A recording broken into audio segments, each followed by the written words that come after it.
big issue right now was the terrorist attack in Orlando. The inconsistencies in the story, and I don't like to just label myself as a hoaxer or whatever. But the thing that brings me to mind is that there's people that are cheering the fact that gays were killed, calling them sodomites, and having no compassion for people that died.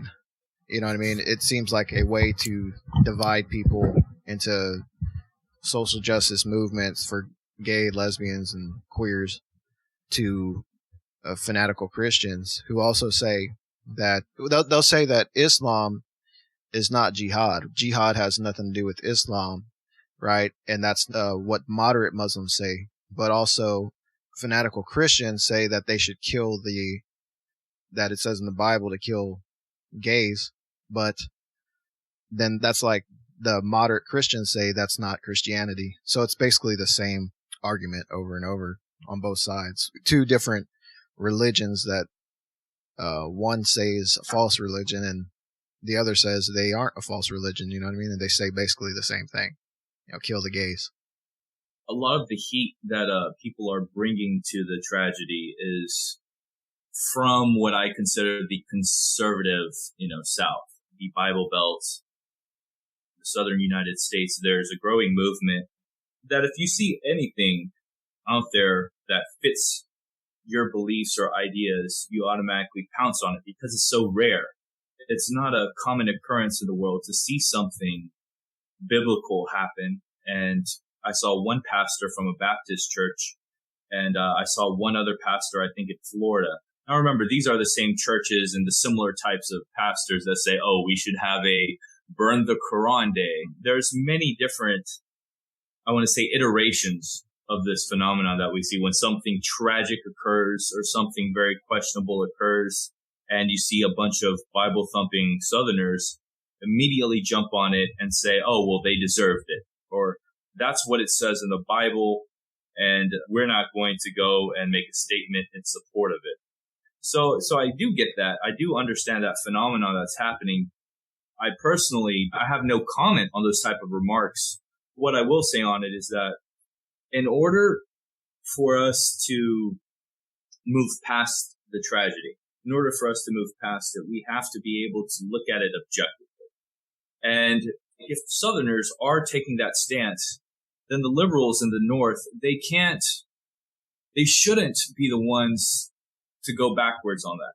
And what I've seen happen is a lot of these liberal news networks, they are labeling the father of the shooter as somebody who instilled Islamic terrorism into their son, as somebody who is anti-American, pointing out that he runs an Afghan TV show and holds a lot of grievances and actually is a sympathizer for the Taliban. So those are allegations I've heard from a lot of liberal news networks demonizing the family members of the shooter. And the last time I checked, we don't punish, to take it back to biblical reference, we don't punish fathers for the sins of their sons. We don't believe in collective punishment like the North Koreans. We shouldn't push collective punishment like Hitler did. For every Jew that was killed, they killed a multiple amount of Poles in the World War II setting. So, I mean, we shouldn't go after the family of these shooters necessarily. And another thing I noted was to see them talk about the shooter Omar Mateen as a gay individual, as somebody who sought out the gay lifestyle. And again, this goes back to you noting that there were a lot of inconsistencies in the reports. One of them that I saw was that Omar was a gay person. He would go to these nightclubs and use the dating applications to find the hot spots in Orlando and to frequent them and to frequently communicate with gay men.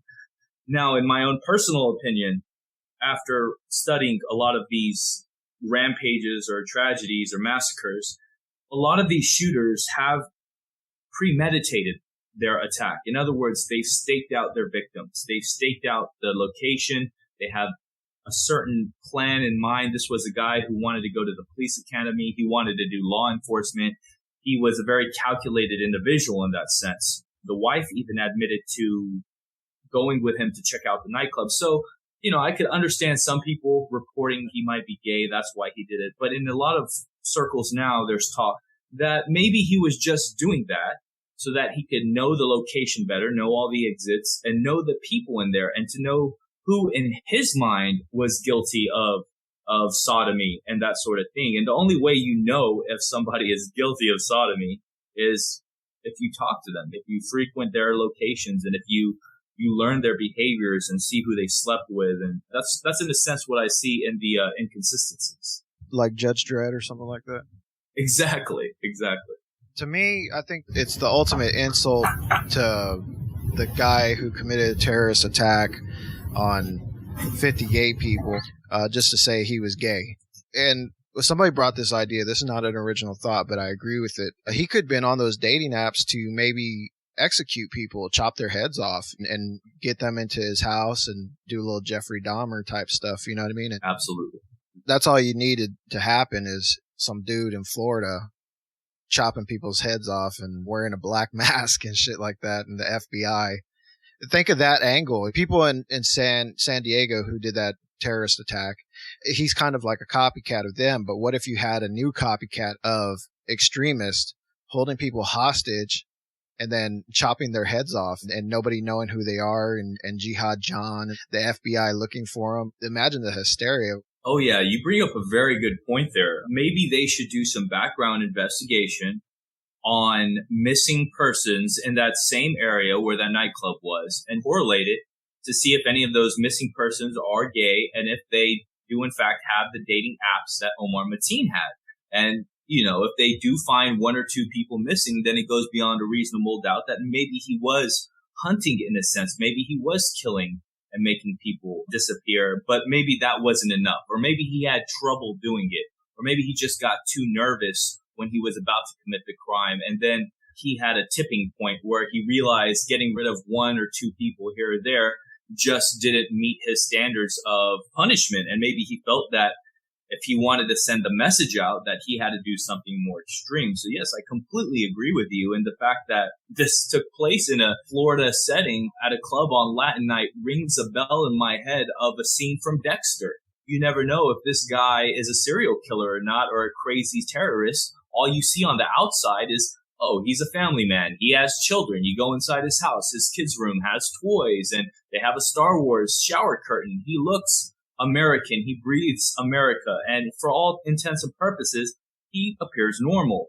But like I said with the Dexter analogy, deep inside, he could be a really troubled individual, a real psychopath, and he could have been doing this for many years beforehand.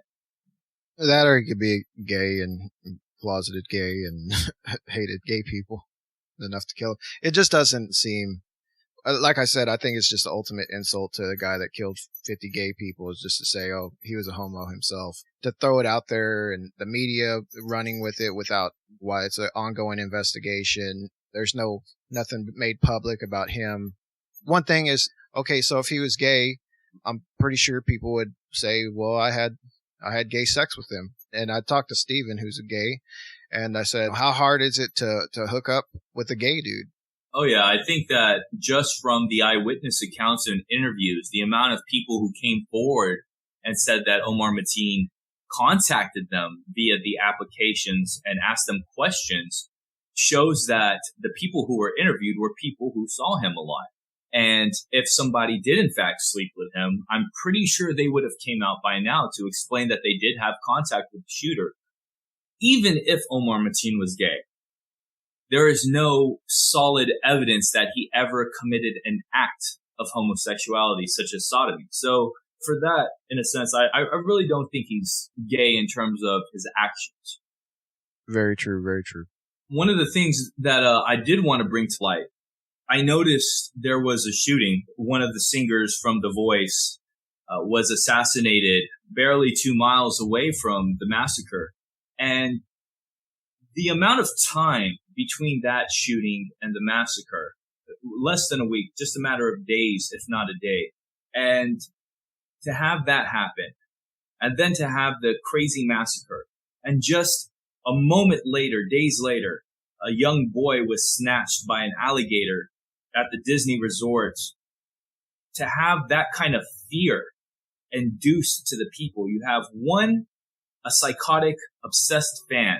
You have two, a crazy, radical Islamic terrorists. And then 3, a wild animal at Disney World, right? Where children are supposed to go and have fun and be safe. So you have 3 of the worst case scenario deaths.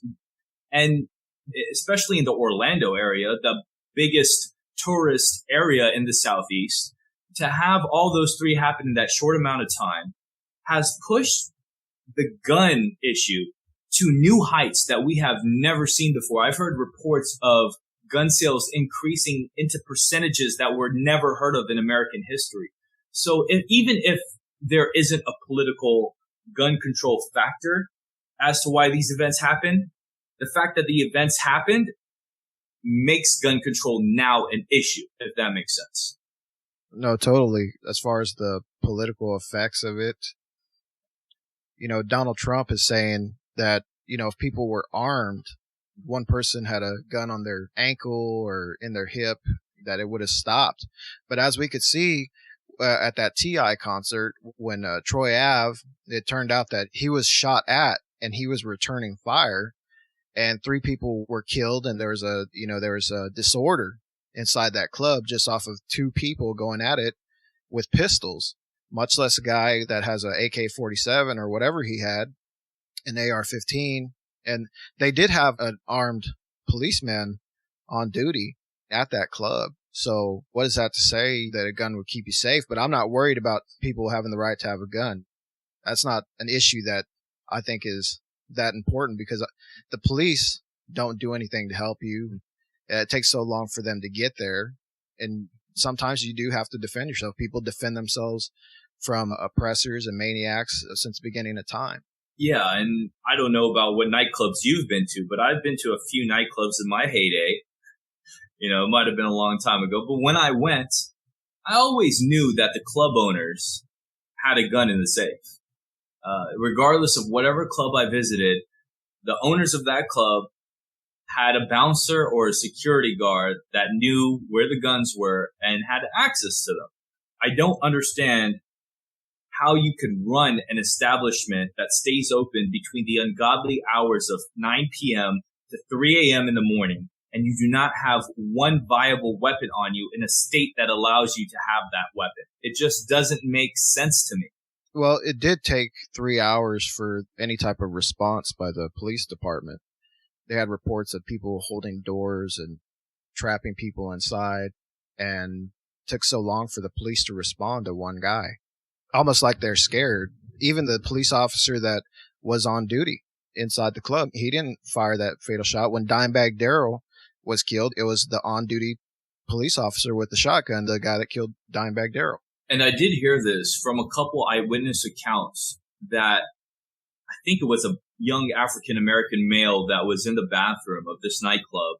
And when the shooter, Omar, comes in, he was, I believe, talking to 911 on the phone and was allegedly telling them that he had multiple people in there with him facing each direction, and that they each had AR-15s or they each had snipers, or he made some crazy claim that he was not the only shooter. And for that reason only, I think the police were being cautious, and the amount of gunfire that was going on could have confused the police to thinking that there were multiple shooters. Now, if that's the case, I think the cops did good waiting and being cautious. But at the same time, I think that they should have been able to somehow contact people on the inside, whether it was via 911 call, where you could have an operator patch people from the inside of the club to the outside to a police chief where they could relay information to him. Technology, the way it works nowadays, I'm pretty sure we're capable of that. That's like the number one way to understand what's going inside of a massacre type shooting, instead of just going on the basis of what the shooter tells you. Because in almost every scenario, they're going to lie. They're going to make a number up of how many people are with them and how many guns they have and how many hostages have. You don't have verifications via... Yeah, you kind of cut out at the end. There's no video footage of that. I guess in a situation you would be like, I'm booking it, you know what I mean? But there's not one. There has to be at least one person that was just wanting the attention. They'd be like, I'll get views on, I can become famous. So many clicks on capturing the massacre, and not one person did it. Had that journalistic in the war zone attitude. Right. Yeah. Yeah. I think the tragic outcome and the video footage we saw of people bleeding in the streets and the emergency triage units being set up on the corners and people being dragged into police trucks. I think that type of footage, it does something. It induces fear. It induces panic. It makes people sympathize more. And I think that's the footage that the news networks want. They want to show the outcome of the result. And there are very few reporters besides, Vice and the other crazy groups out there that had to create their own independent news. Only those types of freelance reporters are brave enough, I guess, to go and weather the storm, as they say. But I think the more we come out with like Google Glass, all these little apps like on the watches, the Apple Watch and things of that sort, the more they start putting cameras in these devices to where you don't really have to hold your phone to record these devices, to where you have like almost a mini GoPro just like on your body at all times. I think when we get to that point in technology, we'll be able to actually see more video of catastrophic events first person. And with that, we'll go ahead and do a send-off. We've got DJ Sinbizzle with his knowledge and DJ olympusMons with our first podcast. Hopefully we can do this more. Just go ahead and click that thumbs up button. Click the subscribe button to get all our newest podcasts. Leave a comment below if you have anything to say, if you have any questions for us. And make sure to share this podcast on Facebook, Twitter, any type of social media. Thank you for listening. All right, with that, we're going to conclude. Y'all have a good day. God bless.